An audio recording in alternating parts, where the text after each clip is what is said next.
আমেরিকার একটি শহরে ভয়াবহ দাবানলে ব্যাপক ক্ষয়ক্ষতি হয়েছে। বিষয়টাকে অনেকে আল্লাহর আযাব, গজব হিসেবে দেখছেন। এটা আসলে তাই কিনা, এজন্য উল্লাস করা যাবে কিনা?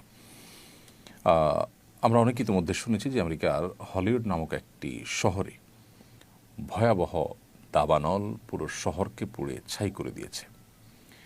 টানা 2 দিনের অধিক সময় ধরে শুধু পুড়ছে তো পুড়ছেই এবং কোনোভাবে সে আগুন থামছে না। যে শহরে এই ভয়াবহ অগ্নিকাণ্ডের ঘটনা ঘটেছে সে শহর নানা কারণে পরিচিত বিশ্ববাসীর কাছে, বিশেষ করে অশ্লীলতা, বিবাহ বহির্ভূত সম্পর্ক, হারাম রিলেশনকে প্রমোশন করা এবং অন্যায় অশ্লীলতার যে জোয়ার সয়লাব, এটার জন্য এই শহরটা নানাভাবে পরিচিত। মানুষ নানাভাবে সেটিকে জানে এই অশ্লীলতার সূতিকাগার হিসেবে। হলিউডের বিভিন্ন তথাকথিত অভিনেতা এবং তারকাদের ঘরবাড়ি পুড়ে ছাই হয়েছে।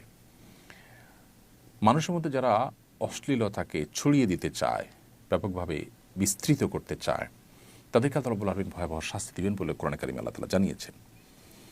এই যে দাবানল, সেটা তাদের সেই সব কৃতকর্মের শাস্তি কিনা এটা নিশ্চিত করে বলা কঠিন হলেও আপাত দৃষ্টিকোণ থেকে, বাহ্যিক দৃষ্টিকোণ থেকে এটি দেখে একজন মুসলমান সতর্ক হওয়ার যথেষ্ট কারণ রয়েছে, শিক্ষা গ্রহণ করবার যথেষ্ট কারণ রয়েছে।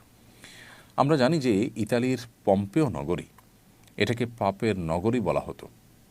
পাপ, জুলুম, সীমালঙ্ঘন, এটা এমন পর্যায়ে চলে গিয়েছে যে একটা পর্যায়ে আল্লাহ রাব্বুল আলামিন সেখানে ভয়াবহ দাবানলে পুরো শহরকে পুড়ে ছাই করে দিয়েছেন।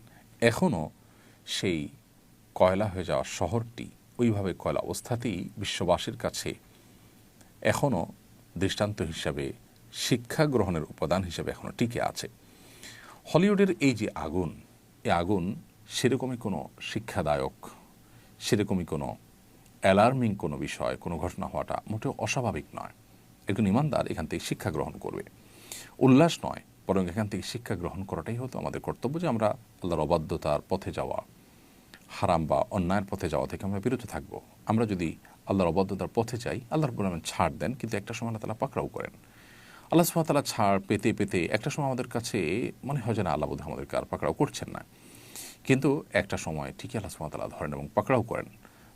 এই বিষয়টি পৃথিবীতে বারবার বিভিন্ন সময় ঘটে, আমাদের ব্যক্তিগত জীবনের সময় ঘটে, যে আল্লাহ সুবহানাহু ওয়া তাআলা আমাদেরকে অ্যালার্ম দিচ্ছেন, সতর্ক করছেন, বা আমাদের কোনো পাপের জন্য আল্লাহ রাব্বুল আলামিন দুনিয়াতে নগদ শাস্তি দিচ্ছেন। আমরা খুব কম মানুষের শিক্ষা গ্রহণ করি, এই জন্য আমাদের শিক্ষাটা এখান থেকে গ্রহণ করা উচিত। এবং এটি আল্লাহর আযাব, সেটি নিশ্চিত করে বলা কঠিন, কারণ আসলে